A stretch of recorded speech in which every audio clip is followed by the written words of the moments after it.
ہمیں قرآن سے لگاؤ سکھاتا ہے، قرآن سے محبت سکھاتا ہے، قرآن سے رب سکھاتا ہے، قرآن سے عشق سکھاتا ہے۔ ہم قرآن صرف برکت کے لیے پڑھتے ہیں، ہم قرآن صرف شفا کے لیے پڑھتے ہیں، ہم قرآن صرف مردوں پر ایصال ثواب کے لیے پڑھتے ہیں، لیکن جو قرآن پوری زندگی کو بنانے کے لیے آیا، جو قرآن زندگیوں میں انقلاب برپا کرنے آیا، جو قرآن سیدھا راستہ بتانے آیا، جس قرآن کو انسان چھو لے تو یہ اللہ عبادت میں شمار کرتا ہے، جس قرآن کو انسان سینے سے لگا لے تو اللہ اس کو عبادت میں شمار کرتا ہے۔ صرف پڑھنا عبادت نہیں ہے، اس کو چھونا عبادت، اس کو سینے سے لگانا عبادت، اس سے محبت کرنا عبادت، سبھی عبادت ہے۔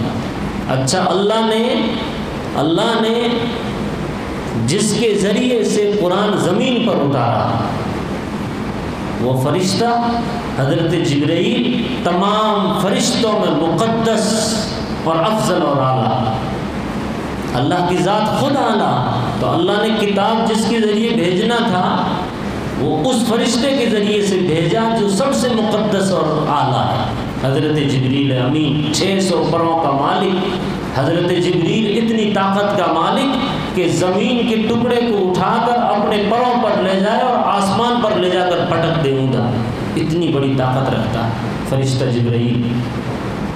وہ اگر چیخ مار دے زمین پر کھڑے رہ کر کے تو انسانوں کے کلیجے پھٹ جائے، اتنی بڑی طاقت کا مالک دنیا میں ہوا۔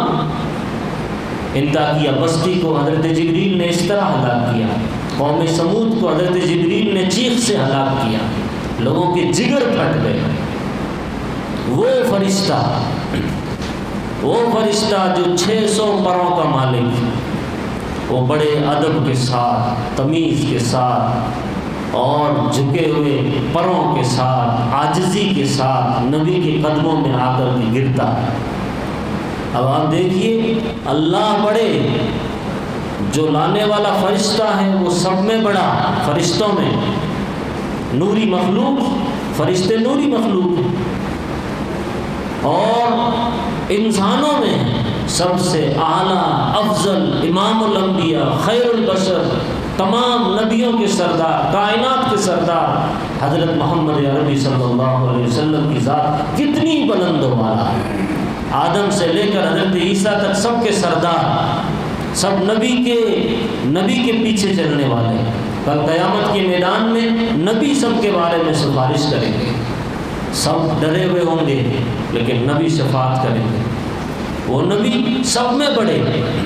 تو اللہ نے قرآن بھیجا، اپنا قرآن، تو بھیجنے والا بڑا، جس کے ذریعے قاصد، ڈاکیا جس کو بھیج رہے ہیں فرشتوں میں وہ سب میں بڑا، جن کے پاس بھیج رہے ہیں وہ سب میں بڑے۔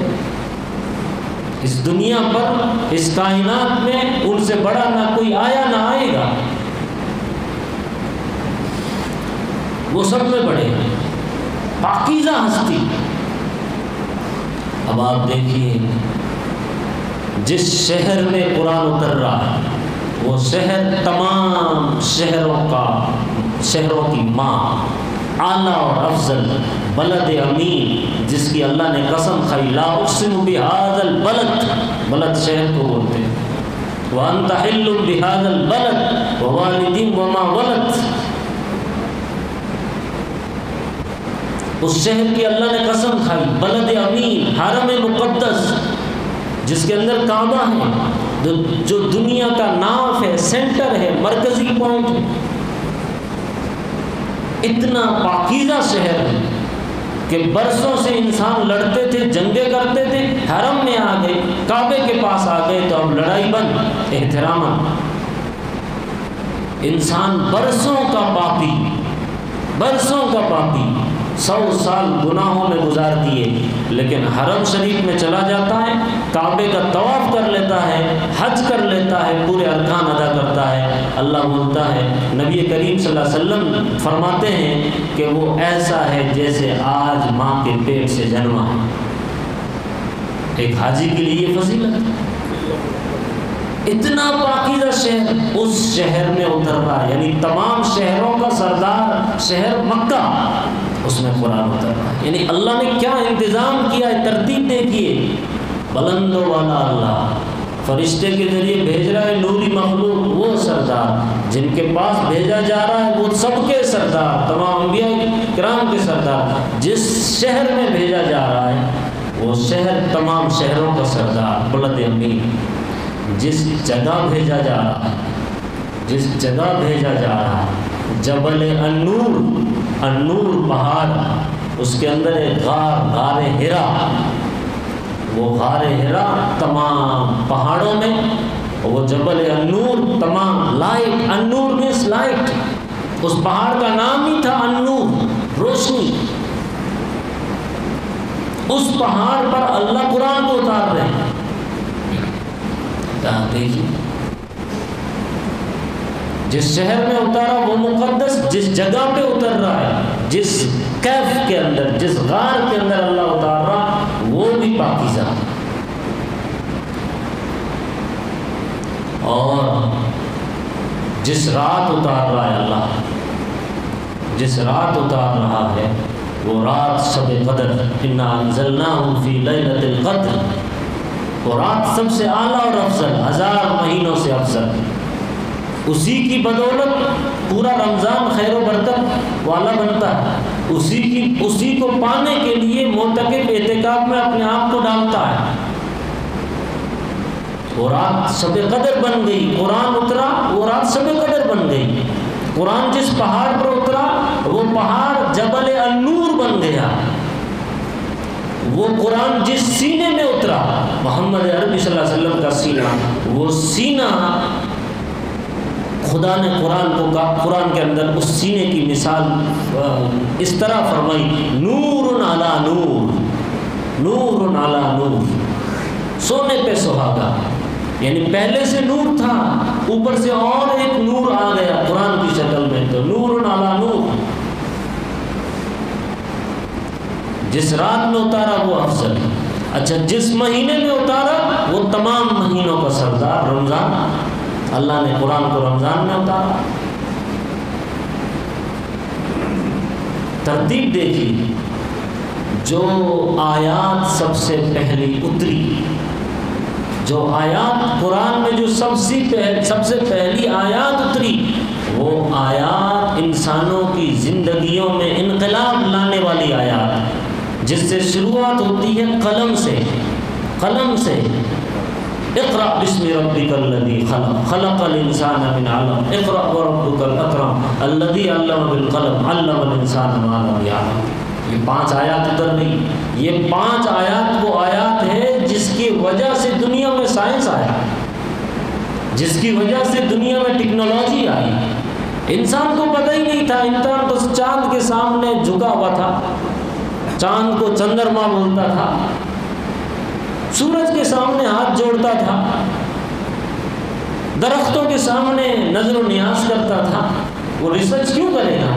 جس کو خدا مانتا اس پر کوئی پاؤں رکھے گا، اس پر کوئی اس کی پورا حلیہ دیکھنے کی کوشش کرے گا. خدا میں کون غور کرتا ہے؟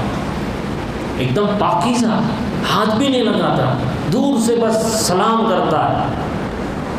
جب بندے کو سمجھ آئے کہ نہیں یہ تیرے لیے بنا، تو انسان نے پھر چکر لگانا شروع کیا، کبھی چاند پر، کبھی مریخ پر. یہ سب کب ہوا؟ جب قرآن نے سمجھایا اور وہ سیکھا انسان قلم کے ذریعے. دنیا میں جو کچھ علم آیا، وہ علم فلکیات ہو، وہ علم ریاضیات کا ہو، یا وہ علم معاشیات ہو، کوئی بھی علم ہو، سارا علم اسی قلم سے نکلا. اب آپ دیکھیے، جو سینہ اس قرآن کو لے لیتا ہے، جس سینے میں اس قرآن کو اللہ اتار دیتا ہے، جو سینہ اس قرآن کو ضبط کر لیتا ہے، وہ سینہ کتنا پاکیزہ بنے گا. آپ رحل آپ رحل پر قرآن رکھتے ہیں تو رحل آپ کی نظر میں مبارک ہو گئی، ورنہ یہ عام لکڑی تھی. انسان کہتا ہے رحل کو صحیح رکھو. وہ جزدان جس میں لپیٹ کے آپ رکھتے ہیں، قرآن کو کہتے ہیں یہ عام کپڑوں سے الگ ہے، نسبت قرآن سے جڑ گئی۔ اس کے اوپر کی وہ پیٹی، اس کو بڑا سجا کے خوبصورت اس پر گولڈن کلر لگا کے رکھتا ہے بندہ، کیونکہ اس کی نسبت قرآن سے جڑ گئی۔ اور جس سینے میں یہ قرآن اتر جائے اس سینے کی پھر کیا قدر و قیمت ہوگی۔ اس لیے میرے محترم بزرگوں، قرآن کی قدر کریں۔ ہم قرآن کی تو قدر کرتے ہیں، قرآن والوں کی قدر نہیں کرتے۔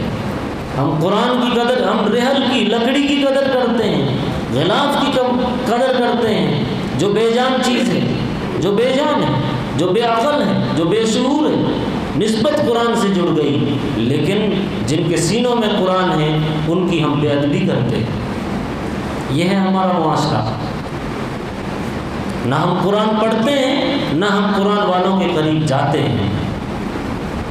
فتنہ دجال سے اگر بچنا ہے تو قرآن یہ کہتا ہے یہ دو کام کیجئے، قرآن پڑھیے، قرآن والوں سے جڑیے۔ اللہ نبی کو حکم دے رہے ہیں۔ نبی کریم صلی اللہ علیہ وسلم ایک مرتبہ مسجد میں بیٹھے ہوئے تھے، ایک کونے میں بڑے بڑے سردار بیٹھے ہیں، امیہ ہے، ابو جہل ہے، فلاں ہے، سب بیٹھے ہوئے ہیں۔ آپ کے دل میں آیا کہ میں ان کے پاس جاؤں، بیٹھوں، ان کو دین کی بات سمجھاؤں، ہو سکتا ہے سدھر جائے، سنور جائے۔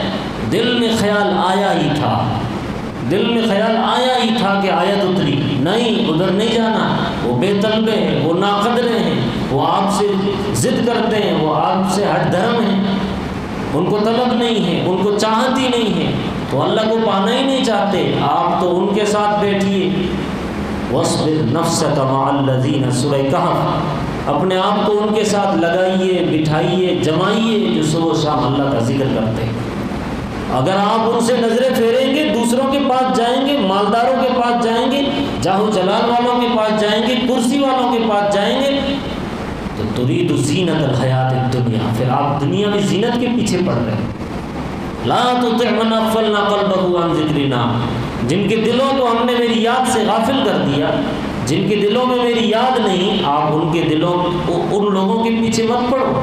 لا تطع من اغفلنا قلبه عن ذکرنا واتبع هواه وكان امره فرطا وقل الحق من ربكم، یہ قرآن حق ہے، اس کا اعلان کر دو، جو مانے گا وہ اپنا بھلا کرے گا، جو نہیں مانے گا وہ اپنی جہنم بنائے گا۔ قل الحق من ربكم فمن شاء فليؤمن ومن شاء فليكفر، جو نہیں مانے گا تو پھر اس کا انجام ہے انا اعتدنا للظالمین نارا احاط بهم سرادقها۔ آخری جمعہ بس قرآن، یوں سمجھیے کہ پورے رمضان کا کلین میسج وہ قرآن۔ اور ہم اپنی زندگی دیکھیں، گھروں میں قرآن کے ساتھ کیا حال ہے، ہماری بچیوں میں قرآن کا کیا حال ہے، ہمارے بچوں میں قرآن کا کیا حال ہے، ہمارے اپنے گھرانے میں کیا کوئی حافظ قرآن ہے؟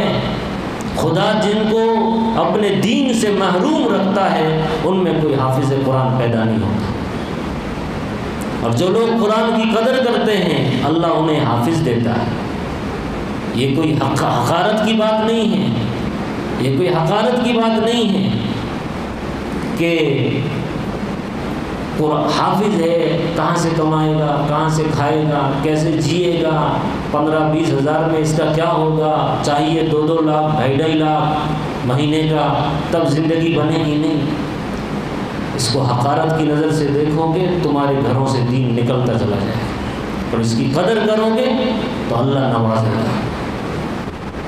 قرآن کا سب سے بڑا میسج کہ قرآن کو اپنے سینے سے لگائیے، اسی سے محبت کیجیے، اسی سے پیار کیجیے، اس کے حلقوں میں بیٹھیے، اس کو سمجھنے کی کوشش کیجیے۔ جو قرآن یوں سمجھیے کہ میرے لیے جیسے لائٹ ضروری ویسے قرآن ضروری، جیسے بجلی ضروری ویسے قرآن ضروری، جیسے ہوا ضروری ویسے قرآن ضروری، جیسے پینا پانی ضروری ویسے قرآن ضروری۔ میں اس کے بغیر جیتا کیسے ہوں یہ سمجھ میں نہیں آتا، اپنے آپ سے کہیں قرآن کے بغیر اور میں زندگی جی رہا ہوں یہ ہو نہیں سکتا۔ جیسے ہی رمضان ختم ہوتا ہے لگ جائیے، اگر آپ کو قرآن پڑھنا نہیں آتا سیکھیے، قرآن کے حلقے لگائیے۔ یہ سب سے بڑا، اگر آپ نے اس چیز کو نہیں لیا یہ رمضان کتنے بھی گزرتے رہیں گے ایسے ہی نکلتے چلے جائیں گے اور آپ کو اصل چیز سمجھ میں نہیں آئے گی۔